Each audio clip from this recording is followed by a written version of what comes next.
idol, naghiwa tayo ng sibuyas na kulay puti. So ang gagawin niya, anong gagawin mo? Anong lulutuin mo ba?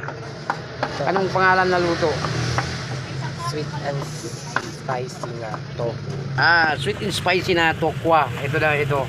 Yan, sibuyas mo na yung inihiwa niya. So ito, naka-ready na itong ano niya mga idol, yung tokwa niya. So ito na. Ito ipakita natin. Ang tawag dito na luto, sweet and spicy na tokwa. So ito, meron na rin siyang siling green. So ang kulang pa dyan yung siling pula para spicy talaga. Ayan na pala. Yan. Ilang piraso ilalagay mo? Dalawa. So yung siling green, maanghang din yun. So dagdagan natin ang siling pula, yung dalawa. Ayan, spicy na talaga yan. So ano pa ibang ihalo dyan? Yung oyster sauce para matamis yan ha. Yan, oyster sauce. Ano pa ibang mga sangkap dyan? Ayan, ano to? Paprika. Ayan, kailangan na meron pala to. So ito yung luto ngayon na luto ng anak ko ngayon natin. Ano? Spicy. Tokwang spicy, di ba? Yan, meron pa siyang ganito. Yan. Yan ang mga ano niya. Ingredients. Ayan, hindi lang siya nagtama. So meron siyang paminta. So lalagyan nga natin 'yon. So hindi lang kasama to kasi balat na ng sibuyas yan. Ayan. Dito, tabi muna natin para malaman natin kung anong mga ingredients diyan mga idol. Ito na yung tokwa na prito na. So yung mga ingredients na lang yung inisikaso para mag-ready na tayo. Ito, meron tayong ganito lang karaming mayonnaise. Ganito lang karaming mayonnaise ilalagay. Ilang oyster sauce, 3. Yan. So ito mga idol, mamaya balik tayo mga idol para matapos na natin yun.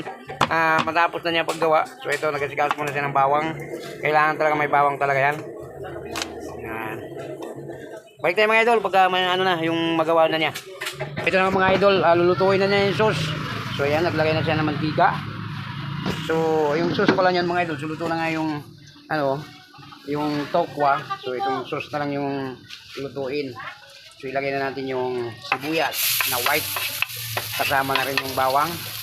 Pati yung sili. Ilagay na natin. Ayan. Meron pang kulang dyan mga idol. Siling green. Isasali na natin yan. So yung pinaka-sauce nitong spicy, tokwang spicy. Yun, haluin mo na. So ito mga idol, hinahalo na natin. Ayan. Ang isusunod ilalagay dyan, yung, ano ilalagay dyan? Yung oyster. Panin lang muna natin. Yan, palutuin na muna natin sibuyas.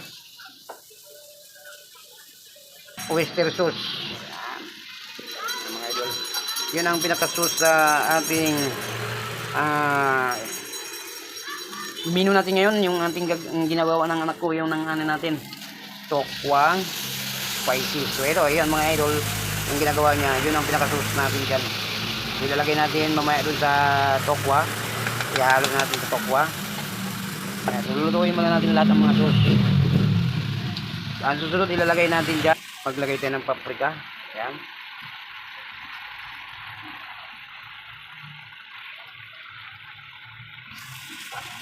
Nitong ang susunod natin ilalagay dyan, maglagay tayo ng paminta, no? Ayan, binuksan pa itong bubuhos na nga natin. Okay na siguro yung 3 pirasong, 3 pisong paminta. Hindi na ba siya lagyan ng konting tubig para hindi siya malapot masyado? Konti siya ng tabaw. Kailangan. Yan. Sakto na siya ang lapot yan. Tapos ibubuhos na lang natin dun sa ano mamaya, yung dun sa tokwang piniprito. Nakaprito na yung tokwa natin. Nakaready na yan. Itong niluto niya. Sauce na lang mga idol. Ayan, maliwanag na mga idol. Nilagyan ng konting asukal. Ito, halu-haluin natin para masarap.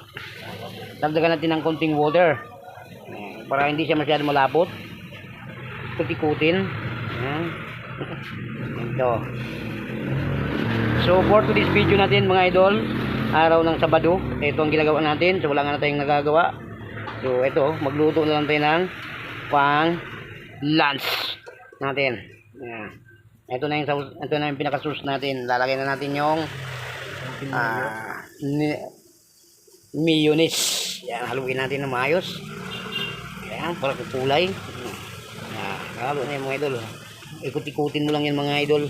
May kasamang nekos-nekos. Yan. Okay na mga idol. Pilipat natin tong tokwa dito. So medyo malaki-laki to. Ang pinaglagyan kasi niya maliit eh. So ilagay na nga natin yung tokwa. Ayan mga idol. Ihalo na lang natin siya. Ihalo na lang siya mga idol. Parang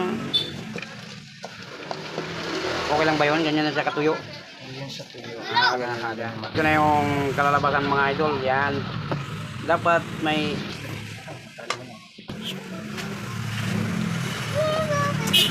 so ganyan lang pala mga idol. Ayos na pala. Tignan natin kung ano ba yung lasa.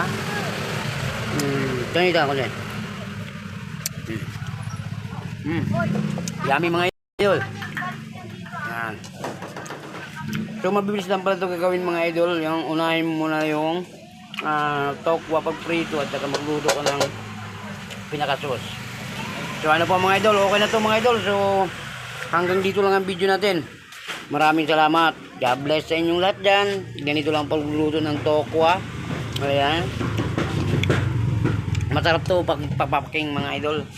At saka yung pinaka-lunch natin to.